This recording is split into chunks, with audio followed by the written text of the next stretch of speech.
Eu quero tratar hoje aqui desse vídeo sobre o projeto de lei do Senado 134 de 2018, que institui o Estatuto da Diversidade Sexual e de Gênero. Mas, antes de entrarmos em alguns detalhes sobre esse projeto, eu quero aqui te dar algumas informações preliminares para que você entenda de fato o conteúdo e o objetivo dessas e outras leis que são criadas hoje no Brasil e em diversas partes do mundo. Mais uma vez, eu sempre saliento que isso faz parte de um projeto. Eu quero falar primeiramente da Escola de Frankfurt e da nova concepção de direitos humanos. Muito bem. Eu não vou me estender muito sobre a questão da Escola de Frankfurt, porque eu já tratei disso em outros livros, em outros vídeos. Então eu vou ser aqui bem objetivo para que aquilo que nos interessa aqui. Em rápida síntese, a Escola de Frankfurt, que é o nome fantasia, né, da teoria social crítica, a Escola de Frankfurt ela surge no início dos anos 20, na Alemanha, exatamente por conta de uma crise dentro do marxismo, né? E essa crise dentro do marxismo, ela advém de duas questões extremamente importantes. Primeiro que verificou-se na prática revolucionária, inclusive da Rússia, que o trabalhador urbano, né, e o trabalhador do campo, eles não estavam aderindo ao movimento revolucionário. Daí porque foi necessário, inclusive, diversas estratégias, como implantar guerra civil, marginalizar a sociedade russa, trouxeram, inclusive, bandidos, importaram bandidos de outros países, até mesmo da China, para aumentar o índice de criminalidade, fazer toda uma balbúrdia social, algo muito próximo do que nós estamos vendo aqui no Brasil. A agenda é a mesma. Mas o fato é que não estava havendo uma aderência àquela que se esperava por conta dos trabalhadores urbanos e dos trabalhadores rurais. Essa foi uma questão. Então, aquele marxismo que passou a ser tido como ortodoxo, aquele que se baseava apenas na questão da luta de classe, literalmente, uma aplicação literal da dialética baseada na concepção de burguesia e proletariado, esse marxismo não estava funcionando na prática, digamos assim. A outra questão importante, e bem paralela a essa, que é exatamente a adesão em boa parte da Europa, já nesse período, aos movimentos fascistas, que eram uma outra forma de socialismo. Eu já expliquei e volto aqui a ressaltar que existem algumas formas de socialismo. A social-democracia, o comunismo, o fascismo, são as três principais. A social-democracia é muito associada também ao fabianismo. E todas elas caminham para uma ditadura. Por quê? Porque todo socialismo caminha para o cerceamento das liberdades individuais. Porém, há algumas diferenças entre os socialismos. E para que nos interessa, no socialismo fascista, que vai ter como um apêndice o nazista, a visão da família era uma visão diferente da visão do comunismo. O comunismo, ele, desde o início, Marx e Engels já recomendavam a destruição da família, inclusive pela via da escola. Isso está escrito no Manifesto Comunista, né? Porém, o fascismo, ele de certa forma, ele vai enaltecer a família, não no sentido da moral cristã, que foi o lastro que orientou a formação da civilização ocidental e, por conseguinte, dessa família que, posteriormente, por Marx e Engels, viriam a ser chamadas de família burguesa.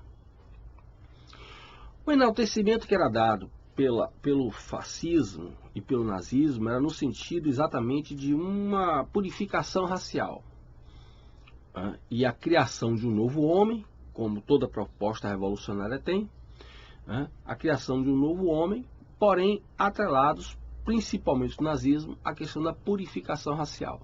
Entretanto, independente de diferenças marcantes entre a chamada família tradicional de base judaico-cristã, moralmente falando, também muito influenciada pela cultura romana e grega, mas independente disso, havia um enaltecimento da família por parte do nazismo e do fascismo, coisa que era uma visão contrária ao socialismo comunista, que pregava a mais rápida e imediata destruição da família. Muito bem. Por que Marx e Engels pregavam a destruição da família? Porque eles já haviam observado que dentro do locus familiar é que se daria ou se dá exatamente a reprodução dessa filosofia moral cristã, sendo esta família cristã ou não, mas dentro desse locus se daria a reprodução desta moral cristã.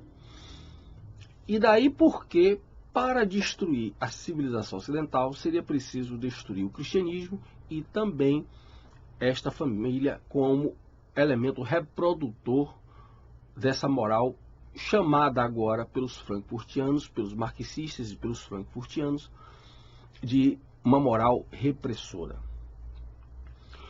Os frankfurtianos, eles são uma nova revisão do marxismo, mas também, ao revisar o marxismo, eles agregam uma série de outras tendências revolucionárias que já vinham desde o século XVIII, particularmente do chamado iluminismo radical ou do iluminismo libertino, que eu já expliquei em outros vídeos também, encabeçado principalmente pelo Marquês de Sade com a sua teoria da revolução sexual. É o Marquês de Sade que inicia esse marco, juntamente com outros libertinos, inicia essa ideia de retomar a concepção greco-romana de que o orgasmo seria o ápice do prazer, o ápice da felicidade que o ser humano poderia alcançar. Temos aí então uma concepção bastante ateísta, a partir do momento em que não se admite uma visão transcendental da existência, não se admite a ideia de um Deus criador e de um retorno a esse Deus criador, sendo esse o prazer, o êxtase fundamental, nega-se essa perspectiva e traz tudo para o terra a terra. Por isso, o orgasmo passaria a ser o ápice desse prazer. Nesse sentido, é que é retomada também, desde o século XVIII, pelo menos, a ideia de que a criança também poderia ter relação sexual. Isso está muito presente, inclusive, na teoria do Sr. Foucault e, particularmente, no livro dele, História da Sexualidade. A retomada dessa ideia pelos iluministas libertinos, essa ideia greco-romana, né, de que a criança poderia praticar sexo e negar o orgasmo à criança, seria uma forma de negar esse imenso prazer, essa imensa fonte de felicidade. A ideia de prazer sexual está intimamente relacionada, é sinônimo de felicidade. Então, negar a criança a praticar sexo e ter orgasmo seria negar a criança a ter este ápice da felicidade. Isso, então, seria uma questão de ordem, digamos assim, injusta, crueldade com as crianças. Muito bem. Os frankfurtianos, eles reelaboram toda essa teoria e conseguem fazer um agregado de teorias revolucionárias que deu a origem à chamada Escola de Frankfurt e, mais recentemente, também apelidada de o marxismo cultural. Muito bem. Qual era a grande questão, então, dos frankfurtianos, voltando aí àquelas preocupações com a crise do marxismo?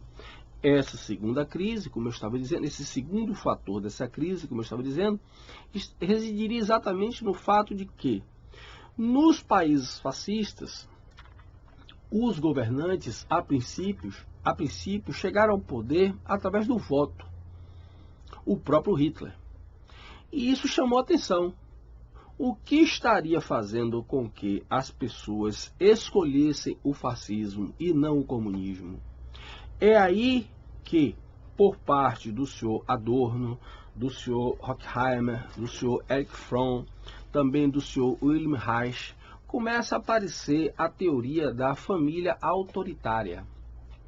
Eles começam a identificar que a família, enquanto locus reprodutor de determinadas ideologias, valores e sentimentos, estaria também, no caso em questão, reproduzindo valores que induziriam as pessoas a votarem no fascismo e não no comunismo. Daí porque começa essa diferença que hoje tem sido tão comum se falar nas salas de aulas, livros, palestras, redes sociais, né, de que o fascismo é de direita. É aí que começa essa nova aplicação da dialética, muito adotada inclusive pelo senhor Adorno e pelo senhor Horkheimer, de que o fascismo seria de direita e eles, comunistas, seriam verdadeiramente os democráticos que iriam salvar as pessoas daquele autoritarismo do fascismo. Quer dizer, o comunismo não seria autoritário, o comunismo seria libertador, dentro de uma nova concepção do comunismo. E trazendo aí em cena aspectos que Marx já falava, mas que, segundo essas interpretações, Marx não teria enfatizado. De fato, Marx e Engels enfatizam muito mais a estrutura, as relações de produção, do que a superestrutura, o universo da ideologia. E a Escola de Frankfurt vai criar uma tendência que se tornou agora, como eu disse, o marxismo cultural, a ideia de enfatizar o universo da ideologia. Por isso, a mudança de comportamento e não necessariamente o uso das armas para fazer a revolução. Então, fica muito claro aí que os frankfurtianos, e agora na sua versão do marxismo cultural, eles vão tentar exatamente dar ênfase à destruição da família e, a partir de um determinado momento dos estudos dos frankfurtianos, eles vão perceber também que devido à expansão da tecnologia, inclusive da televisão, as pessoas já não estavam dando tanta atenção à família. A família já não era apenas o único locus de reprodução da moral e de determinadas formas de comportamento e sentimento, como havia até então. Daí porque eles vão também enfatizar uma outra dimensão já apontada pelo senhor Karl Marx e o senhor Engels, particularmente no Manifesto Comunista, mas eles vão enfatizar a necessidade de entrar na escola. Daí porque, então, família e escola tornam-se as dimensões, as instituições mais visadas pela teoria da Escola de Frankfurt, pelos teóricos da Escola de Frankfurt, agora também chamado de marxismo cultural. E daí porque ter que reestruturar essa família, reestruturar essa escola, para desmontar este modelo civilizatório, segundo eles, esse modelo civilizatório baseado numa visão autoritária. No que se remete exatamente à questão autoritária? A questão sexual. Segundo as teorias de Erich Fromm, Wilhelm Reich, Adorno e Horkheimer, a família passaria a ideia de que, ao reprimir os instintos sexuais, o indivíduo se tornaria alvo do complexo de culpa e não enxergaria, de fato, a questão da repressão e, por conseguinte, da injustiça que estaria sendo feita através desses mecanismos morais repressores. Então, para libertar o indivíduo, para esclarecer o indivíduo, libertá-lo dessa alienação, seria necessário desestruturar esta família, porque através desta revolução sexual e da satisfação dos instintos sexuais, as pessoas estariam mais libertas e poderiam alcançar definitivamente o esplendor dessa felicidade sexual, tal como já vinham de culturas antigas. Tá ok? Muito bem. Uma outra questão que eu quero enfatizar aqui é exatamente, bem correlacionada a essa, é a nova concepção de direitos humanos, né? Que muita gente está estranhando e questionando. Muito bem. Em rápida síntese também. A concepção de direitos humanos, ela possui algumas fases dentro da história da formação do mundo ocidental. Os grandes estudiosos sobre o assunto, eles já apontam para a possibilidade de se falar em direitos humanos desde o período antigo. Outros apontam para o período medieval. Porém, alguns afirmam, como Michel Ville, por exemplo, afirmam que os direitos humanos eles nascem realmente com o período moderno e particularmente com o racionalismo do período moderno. Momento em que, inclusive, direitos humanos vai comumente se chamar de justnaturalismo, que é um nome latinizado para o próprio nome direitos humanos, ou direito natural. Essa concepção de direitos humanos ainda está fortemente encaixada na concepção de direito natural. Daí porque esse racionalismo, ele traz essa ideia importante. Esse racionalismo próprio desse momento chamado direito natural, ele começa a afastar completamente a ideia de religião cristã, a ideia do Deus cristão do direito. Daí porque, quando se fala de direito natural no período moderno, se fala exatamente do direito ligado à natureza. Se antes, na Idade Média, eu possuía um direito baseado na concepção de ser um filho de Deus, a partir do racionalismo moderno, cada vez mais eu vou ter a concepção de um direito natural baseado na minha natureza. Muito bem. Os dois documentos, instrumentos mais evidentes dessa questão estão na Declaração Americana e logo em seguida na Declaração Francesa. Não por acaso, a Declaração de Direitos Humanos de 1948, ela vai exatamente espelhar, quase que estrito sensu, as premissas dessas duas declarações. Não é exagero falar que o preâmbulo da Declaração de Direitos Humanos de 1948 é uma adaptação da Declaração de Direitos Americana e os seus artigos são adaptações da Declaração Francesa. Muito bem. Até aí nenhum problema, inclusive quanto a essas adaptações. Por quê? Porque a concepção de direitos naturais, que passam a ser chamados cada vez mais de direitos humanos, não exatamente com a Declaração Francesa, antes disso, mas essa ideia de direitos naturais e agora cada vez mais direitos humanos estavam baseados na concepção de natureza, porque estavam embasadas no racionalismo moderno. Eu tenho direitos porque eu tenho uma natureza. Tá ok? Muito bem. Para se implementar, agora vem o segredo, hein? Para se implementar essas agendas e ideologias de gênero, seria preciso desvincular a concepção de direitos humanos da concepção de direitos de natureza. Por quê? Porque se eu tenho uma natureza masculina, eu não posso ter direitos enquanto mulher. Se uma mulher tem direitos enquanto, por natureza, mulher, ela não pode ter direitos enquanto homem.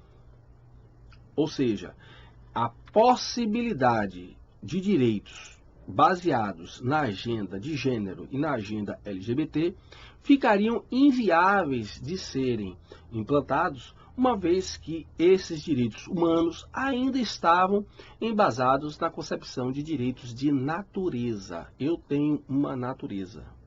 Por isso, era preciso desvincular a concepção de direitos humanos de direitos de natureza.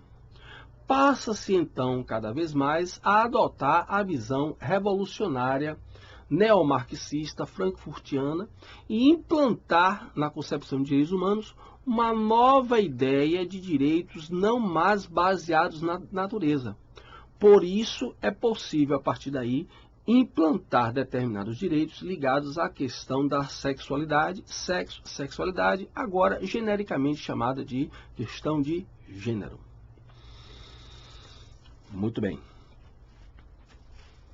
Por que a importância dos direitos humanos hoje, dentro dessa nova perspectiva, centrada fundamentalmente nas questões ligadas a sexo, sexualidade e agora gênero? Exatamente porque esta é uma nova etapa da revolução sexual, já pregada pelos iluministas libertinos, pelo menos desde o século XVIII. É preciso entender que o pensamento revolucionário ele tem uma linhagem intelectual. E se você fizer uma pesquisa e acompanhar esta linhagem intelectual, você vai perceber claramente que de geração em geração novos adeptos vão surgindo, interpretando e readaptando as teorias revolucionárias até que chegam os dias de hoje. Ok? Uma outra questão importante que eu quero tratar é o problema do transhumanismo, né? Um mundo transhumânico. O que é este mundo transhumânico? O que é esse transhumanismo? Muito bem. Existe um filme que eu recomendo que você assista, Lucy, né? Em que a personagem ela representa Lúcifer, né? Apesar de estar numa personagem feminina, mas ela representa Lúcifer. E não por acaso ela está representada numa personagem feminina, exatamente em oposição ao Deus masculino. E Lúcifer ele termina conseguindo, através do uso de drogas, uma droga específica, um hormônio específico, né? E esse uso dessa droga é apenas uma metáfora, né? Para mostrar que o cérebro humano poderia se desenvolver a tal ponto que poderia de fato realizar o sonho dos iluministas e dos racionalistas modernos, que era exatamente prescindir totalmente da ideia de Deus. O filme Lucy, ele vai pregar o ápice do ateísmo, que retrata exatamente o surgimento de uma sociedade transhumânica. O que se caracterizaria esta sociedade transhumânica? Essa sociedade transhumânica se caracterizaria pelo completo domínio da máquina, completo domínio da tecnologia, porém muito mais do que isso. Essa sociedade transhumânica, ela se caracterizaria também por uma transformação do homem de um ser humano em um ser máquina.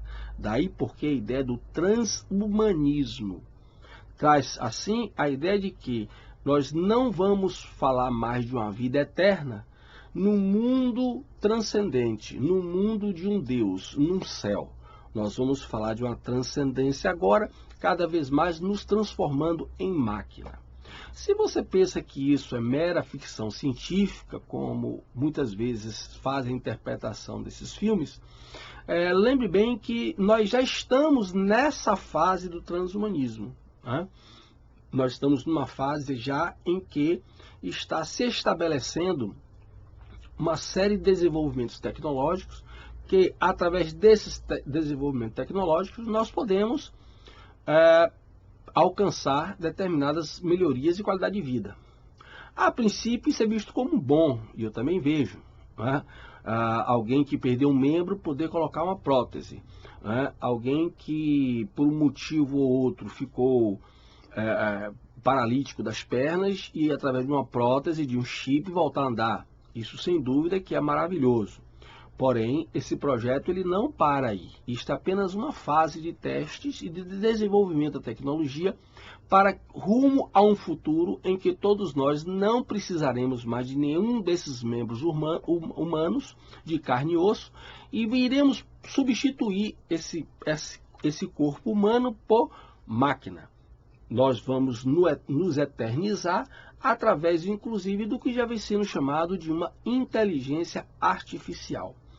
Tá bom?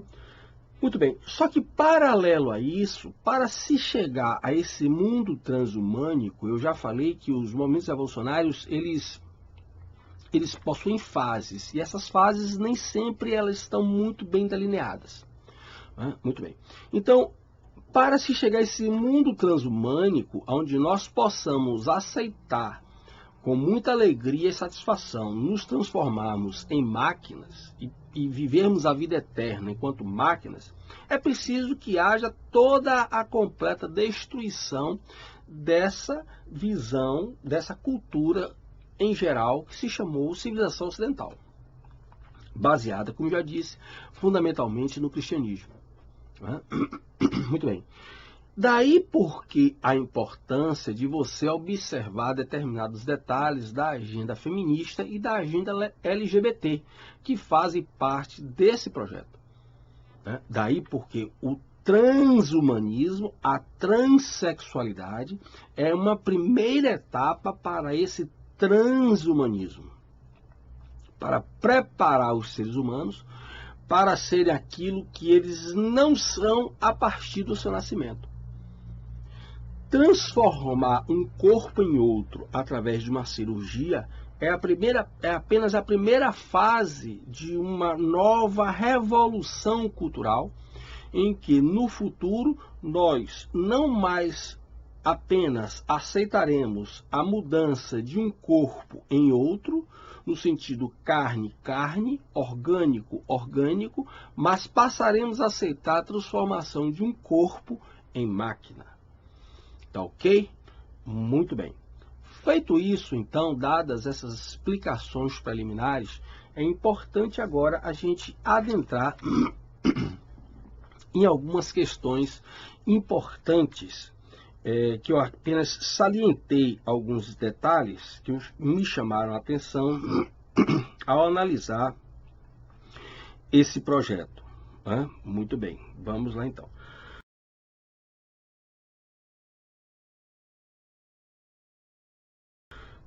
No 5º artigo do projeto, do capítulo Direito à Liberdade de Orientação Sexual e Identidade de Gênero, o 5º artigo diz o seguinte: a livre orientação e identidade de gênero constituem direitos fundamentais. Então, observe bem que aqui nós já temos implantado exatamente a diretriz que eu salientei antes. Há uma nova concepção de direitos humanos, concepção essa não mais ligada à concepção de direitos naturais, por isso que eu posso ter uma identidade diferente, uma identidade no sentido psicológico, emocional, diferente daquela minha identidade atribuída e relacionada à minha natureza. Muito bem.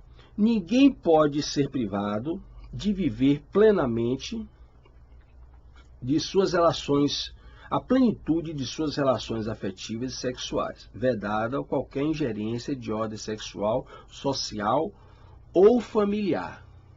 Então aqui você começa a perceber, e se você baixar esse projeto na internet, você vai perceber claramente que começa a aparecer a ideia de não intromissão da família na questão de ordem sexual.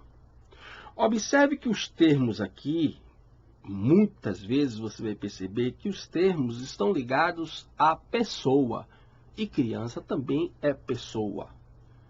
Então, adolescente também é pessoa.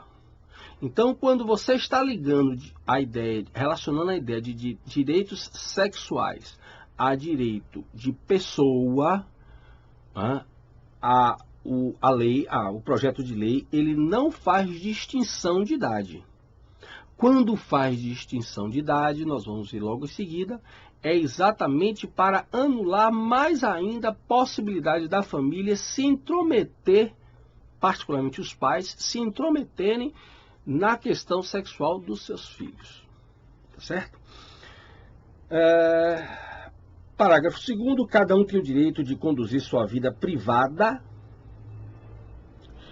não serão admitidas quaisquer formas de coerção para que revele, renuncie, modifique sua orientação sexual ou identidade de gênero. Prestou atenção? Cada um tem o direito de conduzir sua vida privada. Então, crianças e adolescentes passam a ter direitos a uma vida privada sem a ingerência dos seus pais. Observe que essas expressões genéricas, nessas concepções de direitos atuais, chamadas de progressistas, na verdade neomarxistas, observe que essas colocações genéricas são propositais, são para ir muito além daquilo que a maioria das pessoas estão pensando. E no 6º artigo, ninguém pode sofrer discriminação em razão da orientação sexual ou identidade de gênero real ou presumida por qualquer membro da sua família, da comunidade ou da sociedade. E lá adiante, inclusive, eles falam do discurso do ódio. Lá adiante, inclusive, eles falam da proibição de médicos e psicólogos patologizarem o comportamento de gênero diferenciado do tradicional. Isso significa, volta à questão daquele problema anterior, fica aí a questão de que a família não poderá levar seu filho ou sua filha a um psicólogo caso os pais entendam que é preciso um acompanhamento psicológico para verificar o que é que está acontecendo com a mudança de comportamento dos seus filhos. Os pais não poderão levar seus filhos a um médico, a um psiquiatra, para verificar também o que está acontecendo. Isso seria patologizar o comportamento de gênero, certo? Muito bem.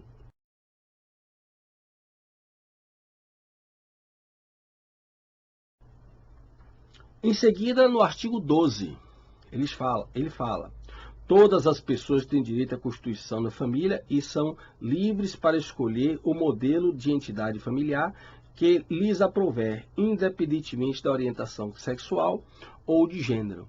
Exatamente. Então, você tem aqui no artigo 12 consagrado a ideia de uma legitimação e de uma legalização, algo que já está acontecendo no Brasil, a partir da própria interpretação da Constituição, feita pelo Supremo Tribunal Federal, e da aderência de vários juristas brasileiros quanto à questão, também os tribunais, sobre essa nova possibilidade dos diversos estilos de famílias.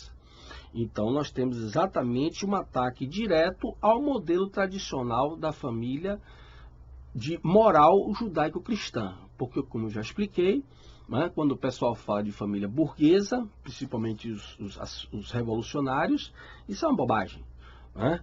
O pessoal não entende o jogo de termos, o jogo semântico formado, feito por Marx e Engels. Na verdade, a civilização ocidental é formada por 3 outras civilizações, a grega, a romana e a judaica. E todas as 3 tinham famílias monogâmicas e patriarcalistas. Você vai ter, na verdade, uma reinterpretação dessa relação familiar a partir do surgimento do cristianismo. Mas o cristianismo não cria a família, ele ressignifica. Daí porque Marx vai apelidar essa família de família burguesa. Onde no marxismo você lê família burguesa, você traduza para família cristã. Diga-se de passagem, repetidamente aqui nesse projeto de lei, ele fala, repetidamente, em momentos específicos, ele fala de que o governo, o poder público, ele utiliza a expressão poder público. O poder público deverá criar políticas para capacitar profissionais, e aí em momentos específicos ele se refere à dimensão judiciária, em momento específico ele se refere à área médica, psicológica, né? Profissionais que promovam o processo de inclusão. Em outras palavras, deverá haver cursos capacitadores para preparar pessoas que possam efetivar esta agenda em todas as dimensões e instituições do Estado que se façam assim necessárias. A coisa é muito bem pensada. Hein? Muito bem.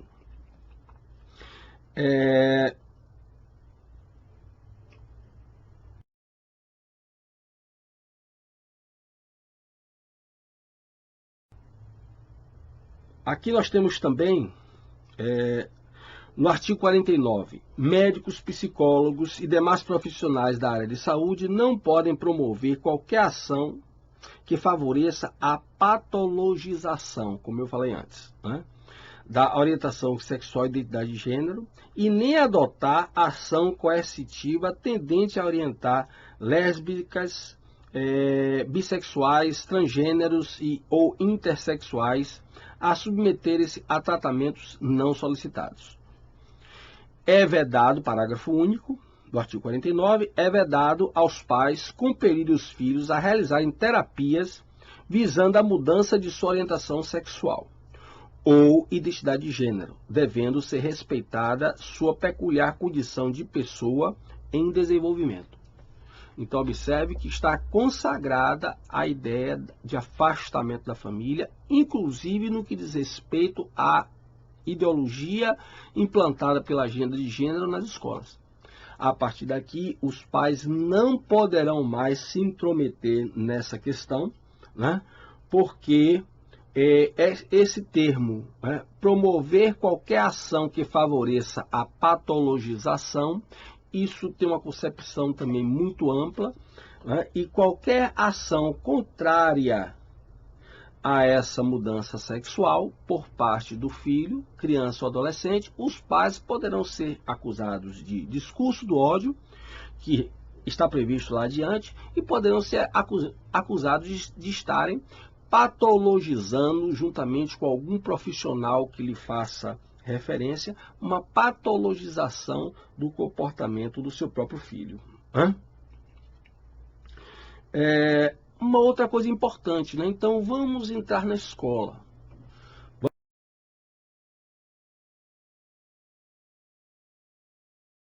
Vamos entrar na escola. No artigo 62, em todos os estabelecimentos de ensino fundamental e médio, bem como nos cursos superiores, é assegurado aos transgêneros e intersexuais, desde o ato da matrícula e a qualquer tempo, o uso do nome social que deverá constar em todos os assentamentos escolares e registros acadêmicos. O pedido deve ser formulado por escrito pelo aluno. Mesmo, preste atenção agora no parágrafo 2º, mesmo do artigo 62, mesmo no caso do aluno ser menor de idade ou incapaz, não há necessidade da concordância dos pais ou responsáveis. Ou seja, outra vez, a anulação do poder dos pais sobre seus filhos e também da escola. Ou seja, a escola passa a ser o locus aonde a revolução sexual ela vai acontecer com toda a sua potencialidade. Então, observe bem que nós temos uma situação bastante delicada. É um tema bastante polêmico, por conta de que, evidentemente, eu volto a repetir, não está se tratando aqui de nenhuma ingerência em sentimentos pessoais de quem quer que seja. As pessoas, de fato, são livres para amar e deixar de amar a quem elas bem entendam, mas o que eu estou tratando aqui é de uma outra questão de ordem filosófica, teórica, jurídica e revolucionária.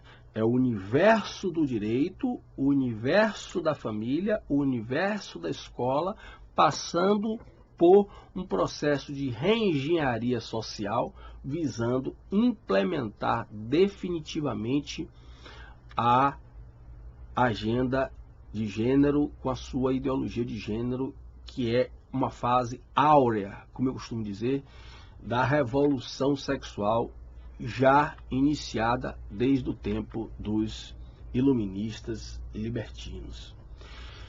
Fica aqui a minha contribuição para a sua reflexão. Estude, pesquise sobre o assunto, tem muito material na internet sobre isso, livros também, estou sempre recomendando livros aqui nos meus vídeos, as imagens que antecedem ou que sucedem ao vídeo. Se você gostou do meu trabalho, se inscreva no meu seminário Crítica e Crise e ajude a divulgar. Muito obrigado pela sua atenção.